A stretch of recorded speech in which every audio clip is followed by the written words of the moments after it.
Voilà. Nous sommes à la médiathèque de Fougères, un soir en semaine. Tu vas rester là pendant que je vais faire les courses?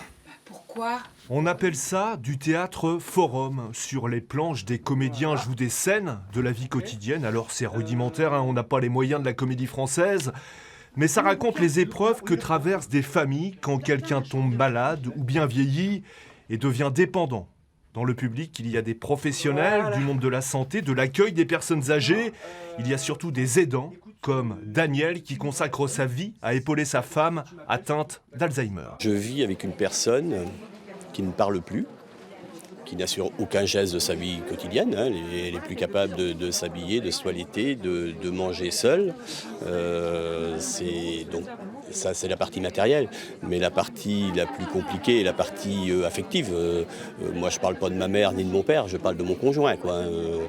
Ça fait 35 ans qu'on vit ensemble. Et là, je me retrouve à côté de quelqu'un que je ne connais plus, qui ne me parle plus. Hein. Oh là là là là, là, je dois y aller tout de suite, Carole. Là, c'est l'histoire d'un fils qui, à force d'aider sa mère, en plus de son travail, ne prend plus le temps de respirer, de discuter avec des amis qu'il croise au supermarché, par exemple. Sa mère est malade, lui est tout proche du burn-out, il ne s'en rend pas compte. Alors du coup, dans la salle, on va cogiter pour rejouer la scène, mais en modifiant les comportements. Les expériences personnelles sont déterminantes. Ça prend une charge mentale monstrueuse, un stress, une angoisse, ça prend tellement de place qu'effectivement, des fois, on se sacrifie. Le jeune homme ici connaît bien le problème, il s'occupe de son frère, malade. Tout à l'heure, il va monter sur scène, mais avant, il propose son alternative pour le rôle du fils au bout du rouleau. Prendre quelques minutes pour discuter avec la personne, son ancien ami.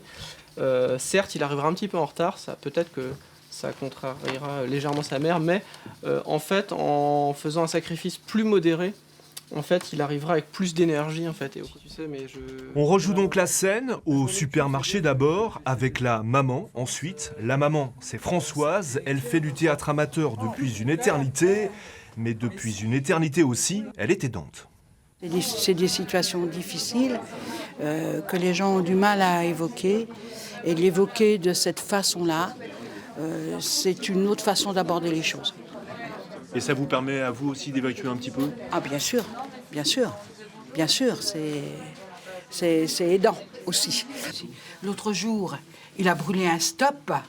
Stop. Et il s'est trompé de direction pour rentrer. Mais pas du tout, je ne sais pas. Là, c'est le fameux moment où le papy doit arrêter de conduire. Il y aura comme ça d'autres scénettes. La soirée aura aussi permis aux aidants de se forger un réseau et décrocher pourquoi pas des pistes pour soulager leur quotidien. Même si les solutions, on le sait, ne courent pas les rues, elle leur aura surtout permis de souffler et c'est déjà pas mal.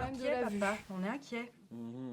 Laetitia Prudor, vous êtes psychologue ici sur Fougères. Votre métier, c'est d'écouter les aidants tout au long de l'année. Est-ce qu'on a une idée du nombre d'aidants sur une région comme la Bretagne? Les aidants, c'est à peu près 10% de la population en France. Donc en Bretagne, ça représente un peu plus de 300 000 personnes quand même. Plutôt des hommes? Plutôt des femmes? En grande majorité des femmes quand même. Déjà parce que l'espérance de vie des femmes est plus élevée que celle des hommes. Et puis parce que dans cette génération-là, on va dire tout du moins, il y a encore ce rôle laissé aux femmes de celles qui s'occupent des autres, qui s'occupent des enfants, du mari et des parents après. On a vu dans le reportage, ça n'a pas l'air simple, la vie d'aidant au quotidien. Pourquoi c'est si compliqué? C'est quoi? C'est le don de soi? C'est la fatigue? C'est quoi? C'est compliqué pour tout un tas de raisons. Déjà, il faut pouvoir accepter la maladie de son proche. Ce sont les démarches administratives qui sont lourdes, ne serait-ce que pour demander l'APA, l'aide personnalisée à l'autonomie, pour demander un placement, un hébergement temporaire.